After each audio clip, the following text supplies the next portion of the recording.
What is up, ladies and gentlemen? Welcome back to the good old Tech Crack House here today. So today I actually want to talk to you about something relating to Bitcoin and cryptocurrency once again. Now, I've been making quite a few videos on the topics of Bitcoin mining, of buying and holding Bitcoin, but are there any other ways to actually make money with Bitcoin? And the answer is yes, of course. There are definitely other ways to make money with Bitcoin. Now, the first one that I'm going to talk about in this video, and actually this video is going to be based exclusively around this topic, so I don't know why exactly I said the first one, but I'm actually talking about Bitcoin Arbitrage. Now, if you are familiar with arbitrage, it's a trading term where essentially you buy a stock or some sort of commodity or something, in this case Bitcoin, at one marketplace, and then you sell it at another. Now you might be thinking, how do you make money doing that? You're just buying it at one place and selling it at another. Well, the golden opportunity here comes in where different exchanges for Bitcoin, for example,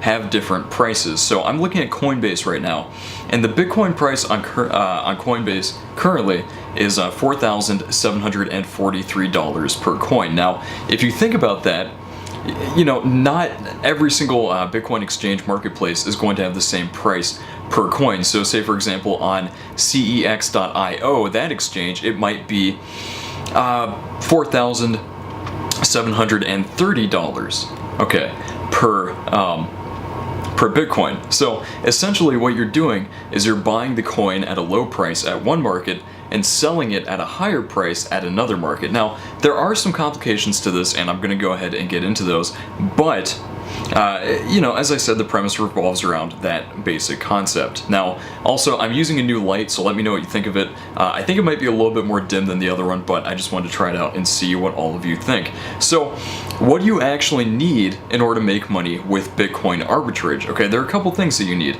You first need, let me go ahead and scroll down my list just a little so I can get to this a bit faster. You need low fees for buying your currency. So if the fees are too high on each exchange that you make, a lot of your profits are going to be eaten up by fees, and that kind of makes the whole thing pointless, okay? Coinbase used to have almost no fees whatsoever. Now their fees are definitely higher, but the price of Bitcoin is higher also. So, so that's the first thing. You need low fees.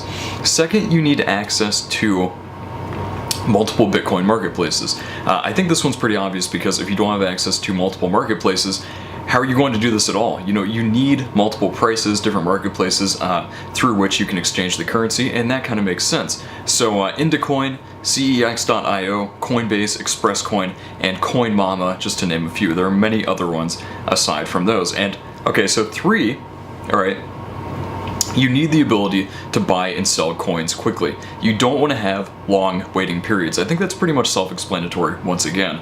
And 4, finally, you need a dedicated Bitcoin wallet with fast exchange ability. So you need to have a wallet for these coins to be coming into and going out of rapidly with no complications. Ideally, okay? Some complications probably are right, but you don't really want much going on with your wallet. You want one that's pretty streamlined, pretty basic, and you want to get the job done. And I think once again that makes sense. So if all of these things are available to you, you can theoretically move currency between several different markets to earn money. And that's it. It's really pretty simple. Now, there are some barriers that I said I was going to talk about earlier, okay? So the first barrier, it takes time to verify each of the transactions.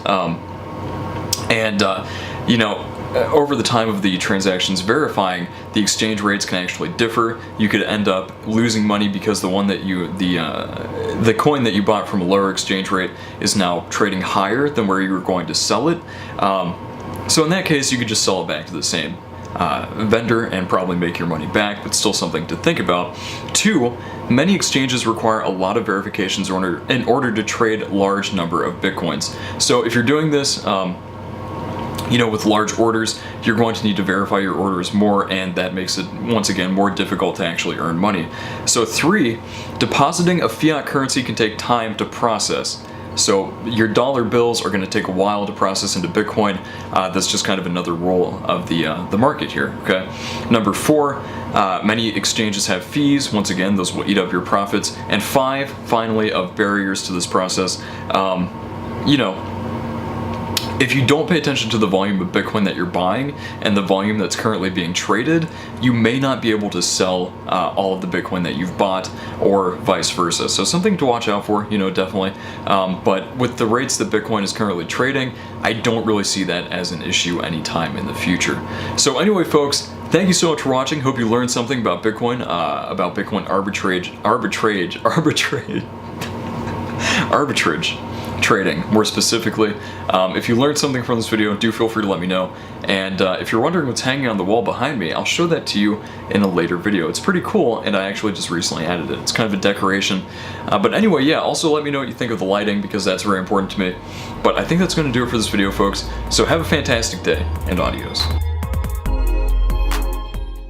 If you enjoyed this content from the Tech Crack House, feel free to leave a like, share, subscribe. If you wish to support us monthly, feel free to check out our Patreon page. Until next time, ladies and gents, see you all in the next video. This has been Mike, signing off.